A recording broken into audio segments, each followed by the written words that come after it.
यदि आप कोई ऐसी औषधि ढूंढ रहे हैं जो आपके फेफड़े में या गले में जमे हुए बलगम को ढीला करे, उसको बाहर निकलने के लिए प्रमोट करे और आपकी श्वसन नलियों को फैलाए, और कभी कभी यदि श्वसन नलियों से खांसते वक्त या छींकते वक्त बलगम के साथ थोड़ा रक्त आ जाए या ब्लड आ जाए या गले से ब्लड निकले तो उसको भी यह बंद कर सके, और इसके साथ साथ उसमें जो सूजन आता है उसको भी कम कर सके। और कभी कभी गले में एक खरांश सी बनी रहती है जिससे व्यक्ति जो है खरांशता रहता है, इरिटेट होता रहता है गला, उसको भी ठीक करे। तो आपको निश्चित रूप से एथाटोडा बेसाइका जैसे मेडिसिनल प्लांट को सिलेक्ट करना चाहिए। एथाटोडा बेसाइका जो वैज्ञानिक नाम है, आयुर्वेद की भाषा में कहें तो वासा या अड़ूसा के नाम से पहचानी जाने वाली है बहुत ही दिव्य औषधि है।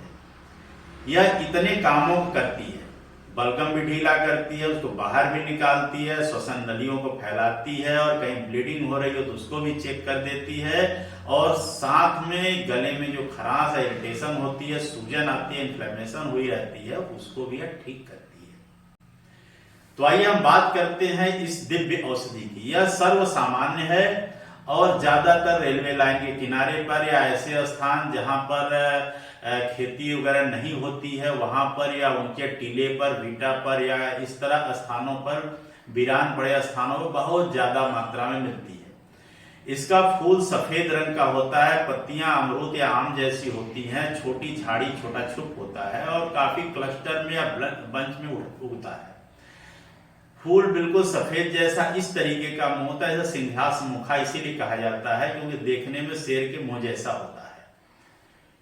इसका फूलों का जो मकरंद होता है जो इससे निकलता है, जिसको मधुमक्खियां चूसती हैं, वो मधुमक्खियां इसके मकरंद को चूस कर जो शहद बनाती हैं वो शहद ही बहुत ही गुणकारी होती है, और यह भी शहद उसी तरह प्रभावी होता है जिस तरह से इसके गुण होते हैं।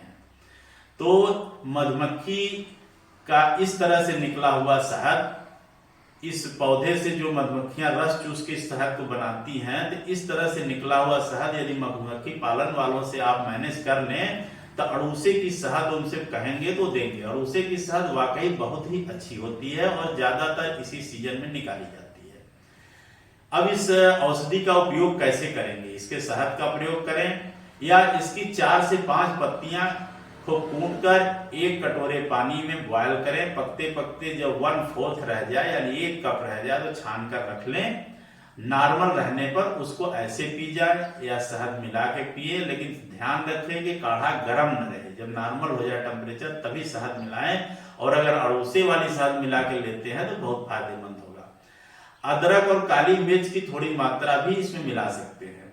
तो इस तरह यह औषधि इन तरह की समस्याओं के लिए बहुत ही अच्छी साबित होती है और सर्व सामान्य है, आसानी से मिल जाती है। गांव का हर व्यक्ति जानता है अड़ूसा या रूस या वासा का पेड़।